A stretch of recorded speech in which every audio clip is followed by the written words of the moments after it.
우리가 지금 이 사도행전을 통해서 하나님께서 이 교회를 통한 이 구원 역사를 어떻게 이루어 가시는가 하는 것을 계속해서 살피고 있습니다. 하나님은 약속에 신실하신 분이시죠. 하나님은 약속하신 대로 그 하나님의 때에 따라 정확하게 역사하시는데, 하나님께서 이 땅에 성령을 보내신 것과 그리고 성령을 통해서 역사하시는 것, 그리고 이 땅에 세우신 교회를 통해서 이제 어떻게 역사해 가시는가 하는 것을 이제 이 사도행전 초반의 말씀을 통해서 바라보고 있고요. 그러나 우리가 기억해야 될 것은 이 초대교회의 역사하심이 초대교회로 그쳤다면 오늘 이 땅에 세운 우리 여수시민교회가 그 사명을 감당할 수가 없었을 거예요. 이것이 오늘 우리에게까지 왔기 때문에 이 사명이 우리에게도 동일하게 주어졌다는 것을 알고, 우리 또한 하나님께서 오늘 우리에게 말씀을 하시는 이유가 바로 여기에 있다라고 하는 사실을 꼭 기억하시고, 저는 우리 여수시민교회가 바로 초대교회에 사용하셨던 이 예루살렘 교회처럼 그렇게 쓰임받는 교회가 되기를 주님의 이름으로 간절히 축복합니다. 오순절 성령 강림은 하나님의 약속의 성취이자 또한 복음을 통한 하나님의 구원 역사를 이제 교회를 통해서 시작하시겠다라고 하는 것을 그렇게 공포하신, 이렇게 보여주신 역사적인 사건이라고 말씀을 드렸습니다.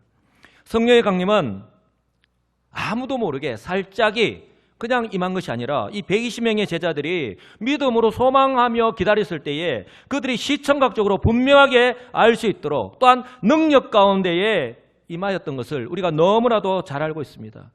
어떤 능력이 나타났습니까?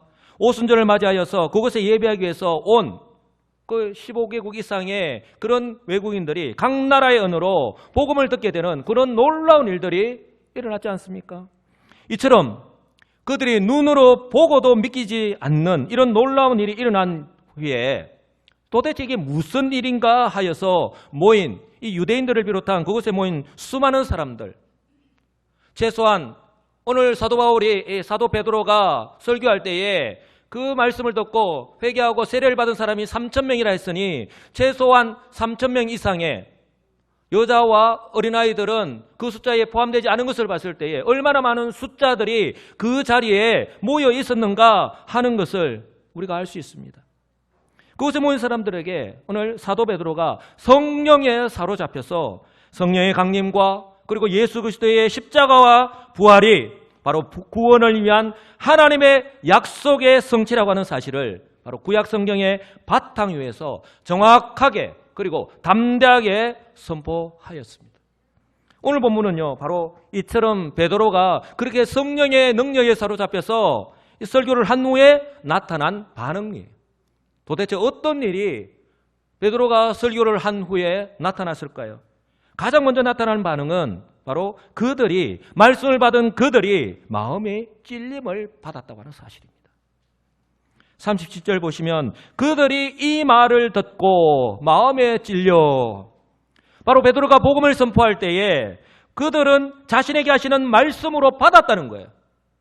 오늘 제가 하나님의 말씀을 이렇게 선포하지만 여러분들이 오늘 이 자리에 있지만 그것을 나에게 주시는 하나님의 말씀으로 받지 못한다면 아무런 의미가 없습니다. 오늘 그들이 적어도 수천 명, 3,000명 이상의 사람들이 그 자리에 모이는데 3,000명은요, 그들이 자신에게 주시는 하나님의 말씀으로 받았다는 거예요. 찔림을 받았다는 거예요. 그들 자신에게 하시는 하나님의 말씀으로 받고 그들의 잘못을 인정하는 거예요.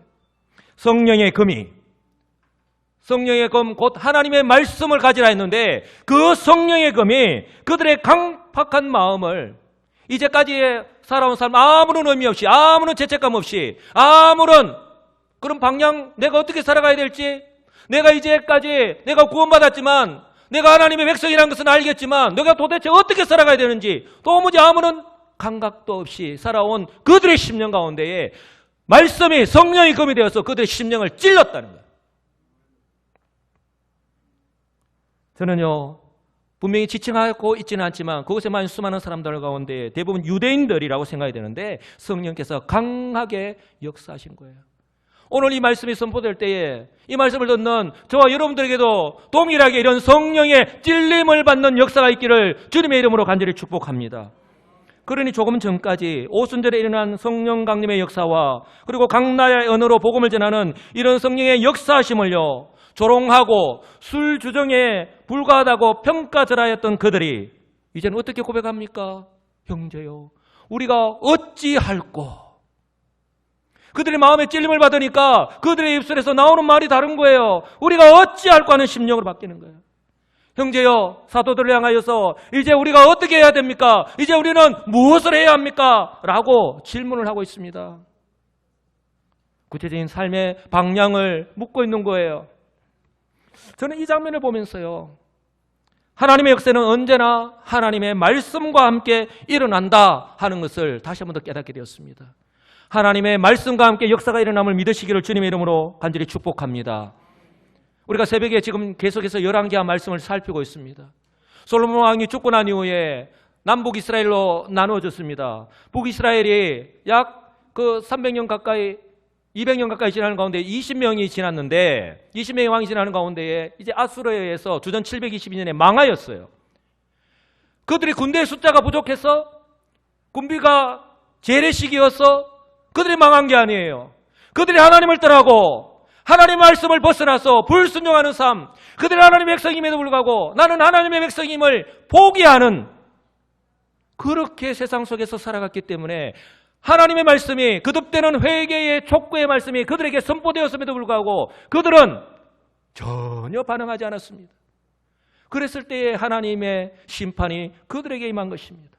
좀 더 거슬러 올라가면 이방 나라, 아람 나라의 군대 장관 나아만을 너무나도 잘 아실 거예요.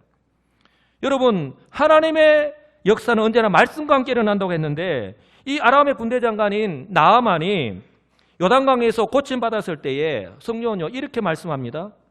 요단강이 물이 깨끗해서 무슨 우리로 말하면 생명수라서, 영생수라서 그것이 깨끗함이 치료함을 받았다고 말씀하지 않습니다. 나아만이 이에 내려가서 하나님의 사람의 말대로, 한번 따라서 할까요? 하나님의 사람의 말대로, 하나님의 사람의 말대로 요단강에 7번 몸을 잠그니 그의 살이 어린아이의 살같이 회복되어 깨끗하게 되었다고 성경은 말씀합니다. 또한 예수님께서 예루살렘으로 가실 때에 사마리아와 갈릴리 사이로 지나가시다가 한 마을에 들어가셨어요. 그곳에서 나병 환자 10명을 만났는데 그 나병 환자는 성중에서 일반 백성들과 함께 살아갈 수가 없죠. 이렇게 분리되어서 따로 살아갈 수밖에 없는데 멀찍이 거리가 얼마나 정도인지는 알 수 없지만 제가 이 나병 환자라면 저 뒤에 우리 나윤정 집사님 저 뒤에 앉아 계시면 저 정도 멀리 떨어졌는데 지금 마이크가 있지만 마이크를 떼고 예수야 나를 불쌍히 여기소서 이러면 저 소리가 제대로 들리겠어요? 사람들이 많이 웅성웅성거리고 있었을 텐데 그때 어떻게 합니까? 예수여 나를 불쌍히 여겨 주옵소서. 들리죠? 아마 이보다 더 크게 간절하게 했을 거예요. 예수님을 향하여서 그렇게 간절하게 외쳤던 거예요. 예수 선생님이여 우리를 불쌍히 여기소서. 그때 예수님께서 그들 향하여 이렇게 말씀하셨죠. 가서 제사장에게 너희 몸을 보이라 하셨더니 그들이 가다가 깨끗함을 받았더라. 아멘. 사랑하는 성도 여러분, 하나님의 말씀 앞에 선 우리의 모습, 먼저 하나님 말씀 앞에 서는 것이 우선이겠지요. 하나님 말씀이 우리에게 주어질 때에 그 하나님 말씀 앞에 선 우리의 모습은요 오직 순종입니다. 아멘. 순종이라는 거예요. 여러분, 그곳에 모인 사람들이, 제가 설교 시작하면서 말씀드렸지만 오늘 그 말씀을 받고 세례를 받은 사람이 3,000명이라 했습니다. 여자와 어린아이를 뺐을 때 그곳에 최소한도 얼마나 많은 숫자들이 그 자리에 모여 있었냐는 거예요. 그러나 하나님께서 주목하시고 하나님께서 기억하시는 사람은 이처럼 말씀을 받고 찔림을 받고 자신의 마음을 돌이켜 구원을 받는 이 3,000명이었다고 하는 사실을 꼭 기억하시기 바랍니다. 오늘 우리 1부 예배도 드렸고 이제 2부 예배에 참석한 우리 수많은 우리 주의 백성들이 있습니다. 오늘 예배를 드립니다. 그리고 하나님 말씀을 우리가 받습니다. 그러나 이 자리에 정말 이 하나님 말씀을 저의 말로 받지 아니하고 하나님 주시는 말씀으로 받는다면 하나님의 놀라운 역사하심이 있을 줄 믿습니다. 이런 은혜가 오늘 이 자리에 참석한 우리 모든 성도들에게 임하기를 주님의 이름으로 간절히 축복합니다. 이런 측면에서 볼 때에 여러분, 저와 여러분들은 얼마나 하나님의 말씀 앞에 자주 서십니까? 하나님의 말씀에 얼마나 귀 기울여 들으십니까? 그리고 그 말씀에 내가 삶 속에서 얼마나 순종하며 살아가십니까? 한번 자신을 향하여 냉정하게 한번 질문해 보시기 바랍니다. 하나님은 지금도 살아계시고 지금도 변함없이 우리를 향하여 말씀하고 계십니다. 바로 지금 이 예배 시간에 부족하지만 저를 보지 아니하시고 저를 통해서 저의 입술을 통해서 하나님이 말씀하고 계십니다. 아울러 저와 여러분들이 성경을 읽고 묵상하는 이 개인 경건의 시간을 통해서도 동일하게 말씀하시잖아요. 그렇다면 중요한 것은 저와 여러분들이 이 설교 시간에 또한 선포되는 하나님 말씀을, 그리고 저와 여러분들이 하나님 말씀을 읽고 묵상할 때에 그 말씀을 과연 하나님께서 지금 나에게 주시는 말씀으로 받아들이고 있느냐 하는 것입니다. 거기에서 모든 것이 가장 1차적인 우선순위가 달라지는 거예요. 오늘 베드로의 설교를 들은 그들처럼 마음에 찔림이 있는 그 말씀이 나에게 주시는 하나님의 말씀으로 받으시기를 주님의 이름으로 간절히 축복합니다. 사랑하는 성도 여러분, 이처럼요 우리 하나님 말씀 앞에서요 통회하고 자복하는 마음이 있어야 합니다. 왜요? 우리 가운데 성령이 계시고요, 우리는 주 예수 그리스도를 믿음으로 이미 제사함을 받은 하나님의 백성이기 때문에 우리의 영혼의 양식이잖아요. 이 하나님의 말씀, 우리의 영혼의 양식이 우리에게 지금 주어지는데 우리가 그 양식을 받아 먹는데 이것이 나에게 주시는 말씀으로 받지 않다면, 그리고 우리에게 주어진 일주일의 삶을 살아간다면, 그 말씀과 전혀 상관없는 삶을 살아간다면 어찌 우리의 모습을 보시고 하나님께서 하나님의 백성이라고 할 수 있겠느냐 하는 것입니다. 혹시 정말 이런 일이 없어야 되겠지만 혹시 우리가 말씀을 읽어도 마음에 찔림이 없습니까? 또 이런 시간이 오래되었습니까? 그럼에도 불구하고 자신의 삶 속에 그 어떤 불편함이나 어려움을 느끼거나 발견하지 못한 채 살아가고 있다면 정말 심각한 수준이라고 할 수 있습니다. 겸손하게 그리고 심각하게 자신의 모습을 한번 돌아보시는, 이 말씀 앞에서 자신의 모습을 돌아보시는 저와 여러분들 되시기를 간절히 소망합니다. 어떻게 해요? 지금 내 마음에 무엇으로 가득 차 있는지, 내 마음이 생명의 근원이 우리의 마음에서 난다고 했는데 우리의 마음속에 무엇으로 가득 차 있냐는 거예요. 지금 나의 관심이 어디로 향해 있냐는 거예요. 정말 내 속에서 성령께서 역사하시는 삶을 내가 살아가고 있는지 자기 자신을 한번 돌아볼 수 있기를 간절히 소망합니다. 여러분, 지난 한 주간의 삶을 어떻게 우리가 살아왔는지 다른 사람은 잘 모릅니다. 그러나 아는 사람은 딱 두 사람, 우리 하나님께서 너무나도 정확하게 잘 알고 계시고요, 그리고 우리 각자 자신은요 우리의 삶을 너무나도 잘 알고 있지 않습니까? 만약에 한 주간의 삶 속에서 성경을 읽는 시간이나 또한 기도 시간도 없이 그저 일상의 삶에 분주하게 그리고 열심히만 사셨다면, 그리고 지금까지 이렇게 살아왔다면 예수님을 모른 채, 예수님을 믿지 않고 오직 자신에게 주어진 삶의 환경 속에서 하루하루 최선을 다해서 열심히 살아가고 있는 세상 사람들과 다른 점이, 어떤 다른 점을 발견할 수가 있느냐 하는 것입니다. 성도를 향하여 성도, 거룩한 무리, 너희는 거룩한 하나님의 백성이라고 하였는데 세상과 구별된, 세상과 다른 삶을 살아가는 것이 성도일진데 여러분, 우리에게서 어떤 다른 점을 발견할 수가 있습니까? 가장 큰 것은요, 하나님께서 바로 이 하나님의 생명의 말씀을 우리에게 주셨고 그 말씀을 지금도 우리에게 말씀하고 있으며 그 말씀을 받은 우리가 그 말씀 가운데에서 순종하며 살아가는 것이라고 하는 사실을 꼭 기억하시기 바랍니다.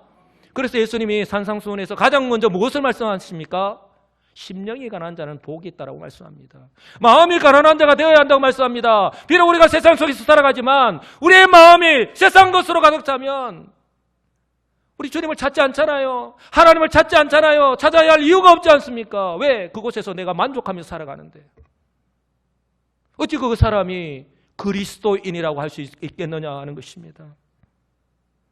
마음이 가난할 때에, 우리의 심령이 가난할 때에 우리는요 하나님께로 나아갑니다. 그리고 하나님 말씀 앞에 섭니다. 그리고 그 말씀을요 나의 말씀으로 받습니다. 그럴 때에 성령께서 우리의 심령 가운데서 찔림을 받는 그런 역사가 일어난다고 하는 사실 꼭 기억하시기 바랍니다. 그 무엇보다도 하나님의 말씀을 통하여서 하나님을 만나시는 은혜, 그리고 성령의 깨닫게 하시는 은혜, 그래서 내 삶을 돌이키는 그런 은혜가 있기를 주님의 이름으로 간절히 축복합니다. 이렇게 변화된 찔림을 받은 그들의 입술이 바뀌죠. 이제 그들 향해서 사도들과 제자들 향하여 뭐라고 부릅니까? 형제들아. 마음의 찔림을 받으니까 성령의 은혜로 그들의 마음속에서 회개의 역사가 일어나니까 내 마음이 변화가 되니까 사도들을 비롯한 제자들을 부리는 호칭이 바뀐 거예요.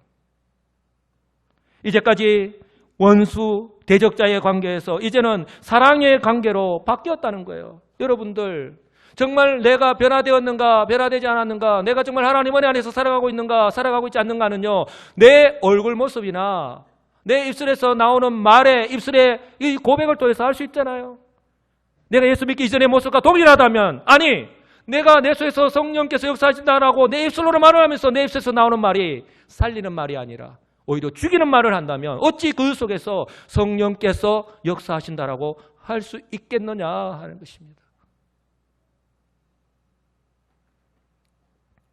우리의 입술에서 사람을 살리는 말, 관계가 회복되는 이런 말들이 우리의 입술에서 고백되어지기를 주님의 이름으로 간절히 축복합니다. 이처럼 그들이 마음에 찔려받아서 형제들아 어찌할꼬, 우리가 어찌했으면 좋겠습니까? 이제는 무엇을 해야 됩니까? 하는 그들 향해서 사도 베드로가 뭐라고 권면합니까? 가장 먼저 그들에게 회개를 촉구합니다. 38절 보시면 너희가 회개하여. 여러분, 하나님의 은혜로 구원을 받는 데 있어서 무엇이 가장 우선이 되어야 하는가 하는 것을 지금 베드로는 말씀하고 있는 거예요. 이것은요, 바로 그 뒤에 연이어서 말씀하고 있지만 바로 세례의 전제 조건이 되는 거예요. 너희가 회개하여 각각 예수 그리스도의 이름으로 무엇을 받고? 세례를 받고. 바로 세례의 전제 조건이 됩니다. 이것은요, 그들의 마음이 진심으로 변화되지 않으면 불가능하기 때문에, 왜냐하면 회개는 바로 자신의 이전의 삶을 청산하고 하나님께로 이제는 돌아오는 것을 의미하기 때문에 그렇습니다. 그래서 성경에서는요, 믿는 자는 세례를 베푼다. 그래서 사도들이요, 믿는 자들에게 세례를 베푸신 이유가 그렇고요. 바로 우리 교회도 지금 또 주님의 명령을 따라서 믿는 자들에게 물론 학습의 과정을 거치고 세례를 베푸지만 믿는 자에게 세례를 베푸는 이유가 바로 여기에 있는 것입니다. 왜요? 세례를 받는다는 것은 회개하여서 제사함을 받았다고 하는 그런 외적인 표현이고요. 동시에 내가 예수 그리스도를 믿음으로 구원을 받았다고 하는 그런 증거이기 때문에 그런 거예요. 아직까지 내가 예수 그리스도를 믿는다라고 하면서 뭐 세례 받아서 뭐해? 라고 생각하며 사시는 분들, 여러분 세례를 받는 것이 얼마나 의미가 있다고 하는 사실을 꼭 기억하시기 바랍니다. 그러므로 이 말씀은요, 고린도후서 5장 17절 말씀과 일맥상통하는 거예요. 아마 잘 아실 거예요. 그런즉 누구든지 그리스도 안에 있으면 새로운 피조물이라. 이전 것은 지나갔으니 보라 새 것이 되었도다. 여러분, 그리스도 안에 있을 때에 이전 것은 지나갔다라고 성경은 분명히 말씀합니다. 회개할 때에 우리가 이제까지 내가 알든 모르든 지었던 그 모든 죄 다 용서를 받고 깨끗하게 실습을 받았다고, 이제는 새로운 삶을 살아갈 수 있는 그런 근거가 된다고 성경은 분명히 우리에게 말씀을 하는 거예요. 여러분, 그리스도 안에 있다는 말과 이전 것이 지나갔다는 말은요, 바로 회개가 전제가 될 때 가능한 것인데, 그런데 중요한 것은요, 이것이요, 우리의 힘과 우리의 노력으로 가능한 것이 아니라 성경은 하나님이 주시는 선물이라고 말씀합니다. 아멘. 사도행전 11장 17절과 18절 말씀인데요, 바로 베드로가 그 이방인 고넬료의 가정에 가서 복음을 전파하고, 그들에게 복음을 전파했을 때 그들이 예수를 믿고 그 가운데 성령이 임하는 역사가 일어났을 때에 바로 예루살렘에 있는 장로들이 네가 왜 어찌 유대인으로서 그런 일을 행하였느냐 이방인들에게 라고 그렇게 막 몰아붙였을 때에 베드로가 이렇게 고백을 한 거예요. 설명하고 있는 장면입니다. 그런즉 하나님이 우리가 주 예수 그리스도를 믿을 때에 주신 것과 같은 선물을 그들에게도 주셨으니. 누가요? 이 선물을 누가 주신다고요? 하나님이 우리가 예수 그리스도를 믿을 때에 주신 것 같은 선물을 그들에게도 주셨으니 내가 누구에게 하나님을 능히 맡겠느냐 하더라. 그들이 이 말을 듣고 잠잠하여 하나님께 영광을 돌려 이르되 그러면 하나님께서 이방인에게도 생명 얻는 회개를 주셨다 하더라 하냐. 주셨는 바로 이 말씀이요, 바로 오늘 말씀 39절에 있는 말씀과 동일한 말씀이에요. 이 약속은 너희와 너희 자녀와 모든 먼데 사람 곧 주 우리 하나님이 얼마든지 부르시는 자들에게 하신 것이니라. 모든 먼데 있는 사람이 누굽니까? 예루살렘에 있는 유대인들 아니에요. 예루살렘을 떠나서 사마리아와 더 넓게 바로 땅끝까지, 땅끝에 있는 주의 백성들, 바로 오늘 저와 여러분들을 지칭하는 거예요. 바로 이 복음이 오늘 우리에게까지 전파되지 않았다면 어찌 우리가 예수를 믿고 오늘 이렇게 하나님 앞에 나와서 예배할 수 있겠느냐 하는 겁니다.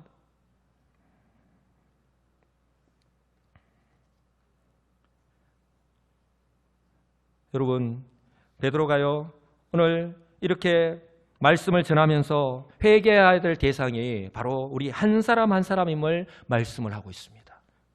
여러분, 각각 여러분 성경의 말씀이 하나도 의미 없이 써진 것 여러분 잘 알고 계시죠? 근데 성경 뭐라고 말씀합니까? 너희가 회개하여 각각 예수 그리스도의 이름으로 라고 말씀합니다. 각각. 이것은 성령께서 120명이 모인 마가 요한의 그 다락방에 임했을 때에 또한 한 사람 한 사람에게도 임하신 것과 동일합니다. 그때 이렇게 말씀하죠. 마치 불의 혀처럼 갈라지는 것들이 그들에게 보여 각 사람 위에 하나씩 임하여 있더니 그들이 성령의 충만함을 받았다라고 말씀합니다. 그들이 보이는 가운데에 그들에게 동시에 임하였습니다. 그러나 그 성령의 능력이요 우리 한 사람 한 사람에게 임하였다라고 하는 것을 말씀하고 있는 거예요. 바로 구원은 한 사람 한 사람의 그 신앙 고백과 함께 주어진다라고 하는 사실을 꼭 기억하시기 바랍니다. 그러니 아직도 믿음 좋은 우리 아내의 발을 잡고 있으면 내가 천국 갈 수 있다? 도저히 불가능하겠죠. 여러분, 바로 예수 그리스도에 대한 믿음이 전제가 되어야 함을 말씀하고 있는 거예요. 그래서 너희가 회개하여 각각 무엇으로요? 예수 그리스도의 이름으로. 바로 이 예수 그리스도의 이름이 오늘 이 베드로의 설교의 핵심이에요.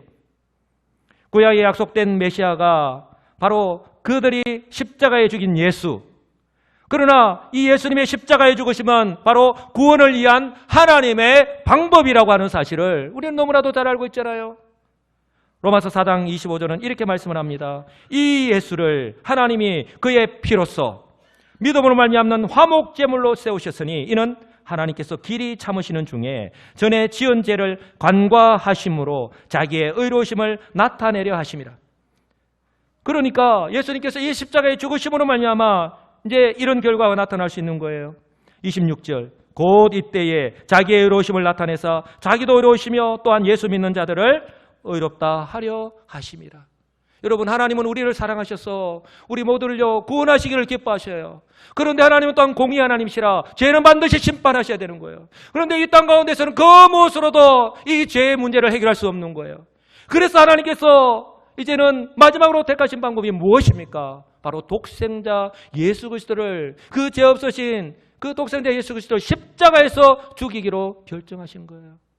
그래서 그 예수 그리스도를 십자가에서 그 죽이심으로 그 보혈의 피로 말미암아 우리의 죄 문제, 이 심판의 문제도 해결하고 하나님의 그 거룩하심, 그 공의의 문제도 해결되는 그런 놀라운 이야기를, 말씀을 지금 하시는 거예요. 이처럼 회개와 믿음은요 마치 동전의 양면과 같이 뗄래야 뗄 수 없는 관계라고 하는 것을 우리에게 말씀하고 있는 것입니다. 여러분, 회개와 믿음은요 뗄래야 뗄 수 없는 거예요. 한 몸이라고 할 수 있는 거예요. 그래서 베드로가요 설교를 마무리하면서 이스라엘 백성들 향하여서 그렇게 선포한 것입니다. 36절 다 같이 한번 읽어보겠습니다. 그런즉 이스라엘 온 집은 확실히 알지니 너희가 십자가에 못 박은 이 예수를 하나님이 주와 그리스도가 되게 하셨느니라. 아멘. 베드로가요 그 구약에 있는 그런 말씀을 통해서 하나님의 약속의 성취다, 그래서 메시아가 오셨다, 다윗의 후손으로 오셨다, 십자가에 죽으시고 부활하셨다라고 하는 것을 말씀하면서 마지막에 그런즉 이스라엘 온 집은 확실히 알아라, 분명히 들으라는 거예요.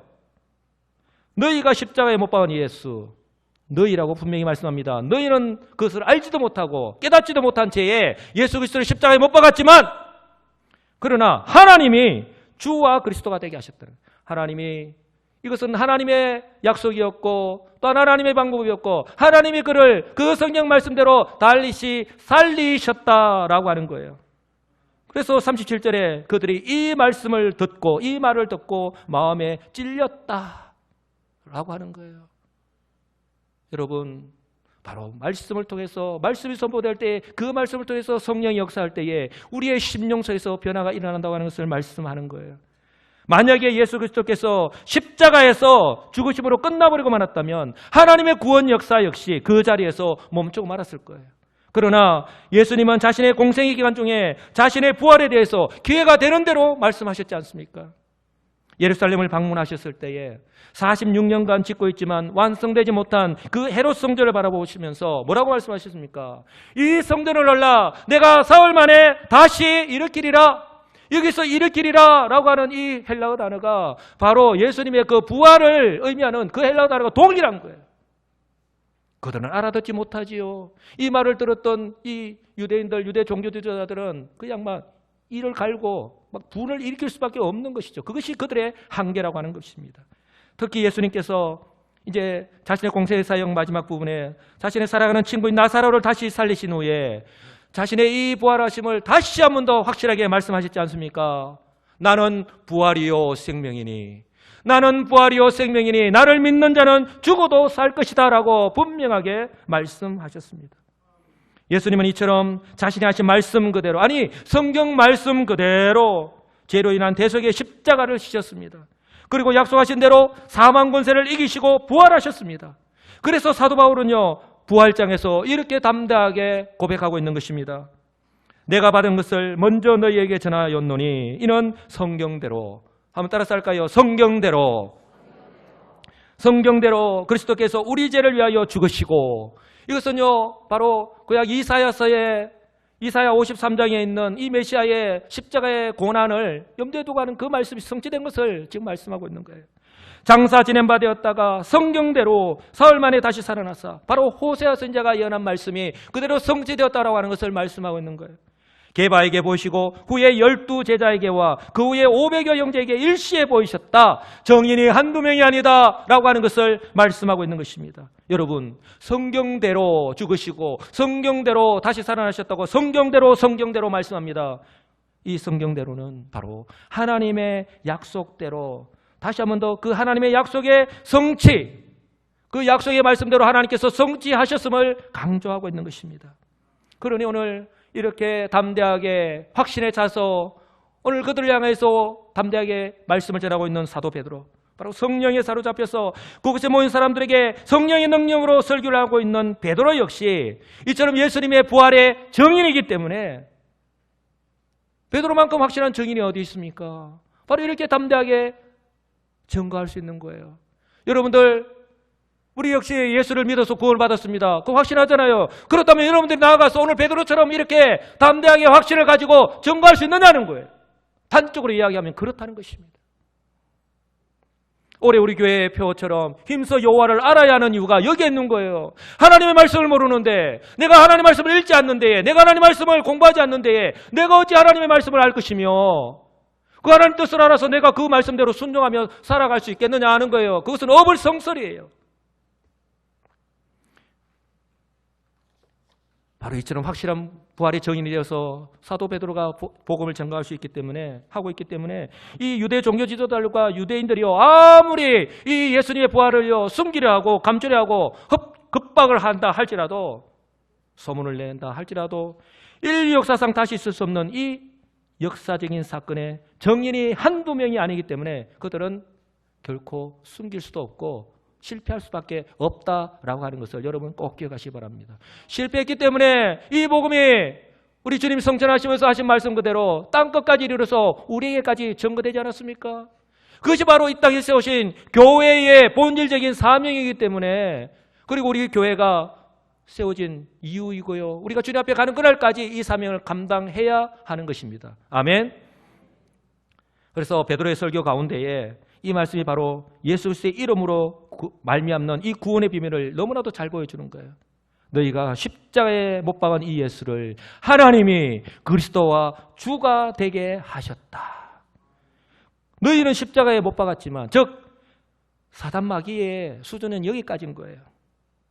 사단 마귀의 종로를 하는 유대인들은 예수님 십자가에 못 박아 죽이면 모든 것이 끝난다라고 생각했습니다. 그들이 승리했다고 생각했죠. 그러나 그들의 수준에서 모를 수밖에 없고 그들이 간과히 여길 수밖에 없는 것이 있으니 바로 구원에 대한 하나님의 약속과 섭리라고 하는 거예요.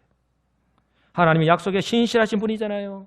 우리가 구약 성경의 말씀을 통해서 우리가 그분을 너무나도 잘 알고 있잖아요. 그들은 예수님을 죽인 데는 성공했지만 그러나 그 예수님을 십자가에서 죽는 것이 하나님의 뜻이었고 그 죽음으로 끝나는 것이 아니라 그 죽음이 우리의 죄를 사하는 하나님의 약속의 성취라고 하는 사실을 그들은 몰랐던 거예요. 그리고 하나님께서 성경 말씀대로 다시 살리셨다라고 하는 사실을 여러분 우리의 말씀을 통해서 잘 알고 있잖아요.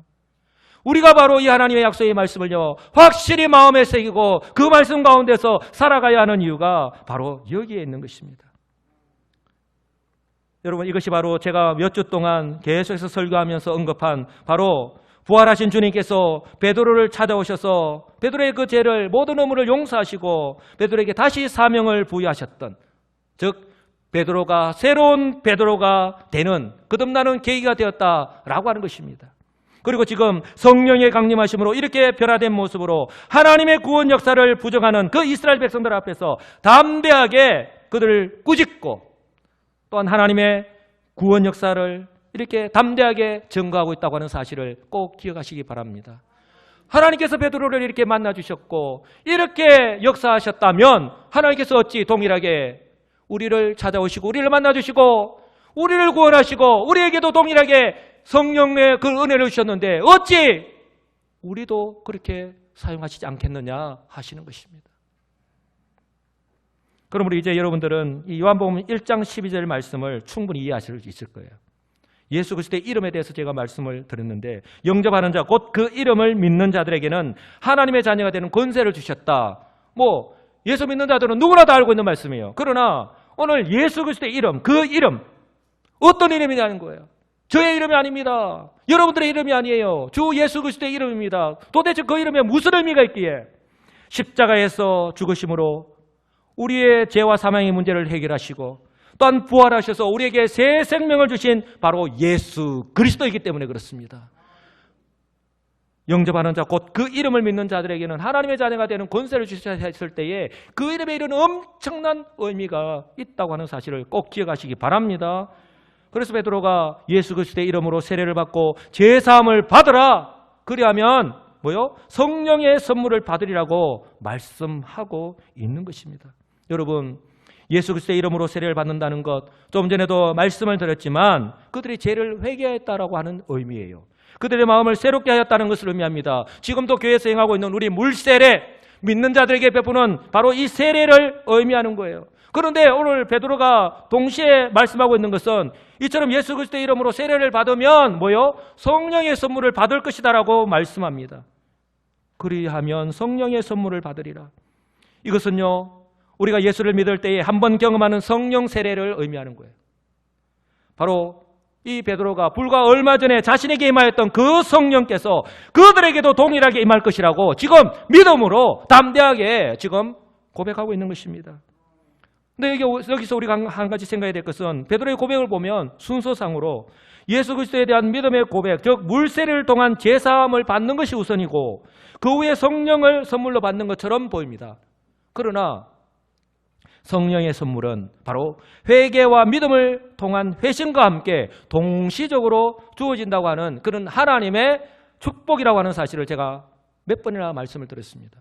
물론 신학자들 사이에 아직까지 신학자들이 싸우는 것은 어제 오늘의 일이 아니잖아요. 그러나 중요한 것은 사도 바울이 고백하는 것처럼 성령으로 아니하고는 누구든지 예수를 주시라 할 수 없느니라 라고 하는 말씀을 통해서 볼 때에 중요한 것은요 이 회개와 구원의 이런 하나님의 말씀을 통해서 이 우리에게 구원의 역사가 일어난다라고 하는 사실을 여러분 꼭 기억하시기 바랍니다. 그럴 때에 성령이 우리에게 임하신다. 그러니까 구원을 받는 것과 또한 우리 성령이 우리에게 임하는 것은 동시적으로 우리에게 임한다라고 하는 사실을 여러분 꼭 기억하시기 바랍니다. 그래서 오늘 이제는 말씀을 마무리하면서요 오늘 이 베드로의 설교 가운데 우리가 관심을 가져야 하는 부분이 있습니다. 바로 40절 말씀인데요. 또 여러 말로 확정하며 근하여 이르되 너희가 이 패역한 세대에서 구원을 받으라고 말씀합니다. 여러 말로, 자신의 말로, 내가 이 복음이 부족하니까 내가 자신의 말로 그들에게 계속해서 한 말이 아닙니다. 자신의 말이 아니라 바로 그들이 잘 알고 있는 이 구약의 말씀으로 그들의 마음이 흔들리지 않도록 확신할 수 있도록 하였다는 것입니다. 성경에 능통한 사도 바울조차도 이렇게 고백하지 않습니까? 우리가 나가서 복음을 전할 때에 도대체 어떻게 복음을 전해야 되는가 분명하게 보여주는 말씀이에요. 내 말과 내 전도함이 설득력 있는 지혜의 말로 하지 아니하고 다만 성령의 나타나심과 능력으로 하여 나의 믿음이 사람의 지혜에 있지 아니하고 다만 하나님의 능력에 있게 하려 하였노라. 아멘. 사도 바울이 얼마나 똑똑합니까? 얼마나 말을 조리 있게 잘하는 사람입니까? 그러나 나는 그 말을 하지 않고 오로지 이 하나님의 말씀으로 설득력 있는 지혜의 말로 하지 아니하고 다만 성령의 나타나심과 능력으로 하였다. 우리가 어떤 모습으로 복음을 전해야 될 것인가 하는 것을 말씀하고 있는 거예요. 이것이 바로 올해 우리 교회가 힘써 여호와를 알아야 되는 이유입니다. 여러분 꼭 기억하시기 바랍니다. 여러분 사도 요한이요, 요한복음은 마지막에 이렇게 말씀하면서 마무리합니다. 오직 이것을 기록하면 너희로 예수께서 하나님의 아들 그리스도임을 믿게 하려 하며 또 너희로 믿고 그 이름을 힘입어 생명을 얻게 하려 하심이라. 여러분 우리가 생각하는 대로 이 예수를 믿는 데서 그치면 안 돼요. 여기까지만 있으면 안 된다는 거예요. 그 이후에 우리가 생명을 얻은 자로서 이제는 하나님께서 우리에게 새 생명을 주는데 새 생명을 얻은 자답게 새로운 삶을 살아가야 한다. 바로 우리가 사명자로서 우리에게 주신 하나님께서 맡기신 그 사명과 함께 살아가야 한다라고 하는 것을 말씀해요. 그것이 무엇과 함께요? 바로 하나님의 말씀을 떠나서는 있을 수 없다는 거예요. 그렇다면 언제? 그때가 언제라고 하는 거예요. 여러분 언제일까요? 한 달 뒤, 1년 뒤, 10년 뒤, 20년 뒤입니까? 한번 따라서 합니다. 바로 지금. 바로 지금입니다. 바로 지금이에요. 베드로 역시 다음에 기회가 될 때에 복음을 듣고 구원받아라고 말씀하지 않았습니다. 또 여러 말로 확정하여 근하여 이르되 너희가 이 패역한 세대에서 구원을 받으라 라고 말씀하고 있는 거예요. 복음의 중요성과 함께 이 복음의 시급성을 동시에 말씀하고 있는 것입니다. 여러분 성경은 예수님은 동일하게 말씀하셨죠. 너희가 지금 평안하다 평안하다 마치 일이 아무것도 일어나지 않으니까 그러하냐? 너희가 날씨를 통하여 일기를 통하여서 분간할 줄 알거든. 어찌 세상에 일어나는 일들을 바라보면서 마지막에 다가옴을 알지 못하느냐? 지금 우리를 향해서 하시는 말씀이 아닐까요? 하나님의 관심은 먼저 이 하나님의 구원의 복음이 효과적으로 전파되는 것이고 믿는 것이고 회복의 역사가 일어나는 것임을 믿으시기 바랍니다. 그럴 때에 오늘 이 베드로가 선포한 복음을 듣고 이처럼요 그날의 세례를 받은 사람이 3,000명이나 되었다고 말씀합니다. 여러분 이날의 신도의 수가 3,000이나 다하더라. 누가 더했습니까? 그들이 더했습니까? 바로 하나님이십니다. 구원은요 부흥은요 우리에게 달려있는 것이 아니라 누구에게 속해 있다고요? 하나님께 속해 있음을 하나님께서 더해 주셨음을 말씀합니다. 이것은 47절 말씀을 보면은요 더 정확하게 알 수 있습니다. 주께서 누가요? 주께서 구원받는 사람을 날마다 더하게 하시니라. 세상은 교회는 부흥에 사람 많이 모이는데 관심이 있지만 우리 하나님 먼저 우리가 바로 이 하나님의 말씀 위에 바로 서기를 오라고요. 이 말씀으로 우리의 삶이 변화되기를 오라고요. 그 이후에 하나님께서 부흥의 역사를 우리에게 선물로 주신다라고 하는 사실을 꼭 기억하시기 바랍니다. 구원의 주체가 부흥의 주체가 사람이 아니라 하나님이심을 우리에게 분명하게 말씀하고 있는 거예요. 그러니 저같이 연약한 사람도요 오늘 이 말씀을 통해서 위로를 받고 이렇게 설교를 할 수 있는 거예요. 왜냐하면 베드로가 설교를 얼마나 탁월하게 베드로가 뛰어난 사람입니까? 베드로의 설교를 통해서 성령께서 역사하셨기 때문에 오늘 그들이 이렇게 마음에 찔림을 받고 예수 그리스도를 믿고 변화되는 놀라운 역사가 일어났지 않습니까? 저 역시 저는 부족하지만 연약하지만 저 역시 주의 성령의 역사심을 믿고 오늘도 말씀을 선포하기에 성령께서 여러분들의 심령 가운데 역사심을 기대하며 말씀을 전할 수 있기 때문에 저는 오늘 또 이렇게 담대하게 복음을 전할 수 있는 것입니다. 또한 여러분이 전하는 복음을 듣고 한 사람 한 사람이 회개하고 죽기로 돌아오는 그 장면을 한번 생각해 보십시오. 하늘에 하나님께서 회개할 것이 없는 것으로 얼마나 기뻐하실지 성경은 말씀하잖아요.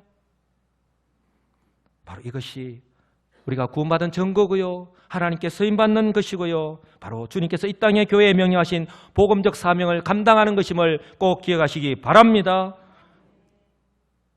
이제 그러면 우리는 무엇을 해야 될까요? 오늘 이 말씀을 듣고 우리는 무엇을 해야 될까요? 바로 이 말씀을 듣자마자 내가 이 진리의 복음을, 이 생명의 복음을 누구에게 전해야 될까? 가장 먼저 내 마음 가운데 생각나는 사람, 내 머리에 생각나는 사람, 그 사람에게 여러분, 오늘 이 베드로가 복음을 전한 것처럼 이 복음을 전하시기를 주님의 이름으로 축복합니다. 왜요? 왜 지금 전해야 됩니까? 아직 기회가 있을 때에. 아직 기회가 있을 때에. 이처럼 복음을 통한 놀라운 구원의 역사, 부흥의 역사가 이 선포되는 역사 말씀 앞에서 다시 한번 내 마음을 새롭게 해서 찔림을 받고 다시 한번 내가 새롭게 변화되어서 하나님의 그 능력으로 남은 내 인생 사명자로서 나에게 맡기신 그 사명을 감당하며 살아가기를 원하는 우리 모든 우리 시민교회, 그래서 하나님의 능력의 역사가 나타나는 우리 시민교회가 되기를 주님의 이름으로 간절히 축복합니다.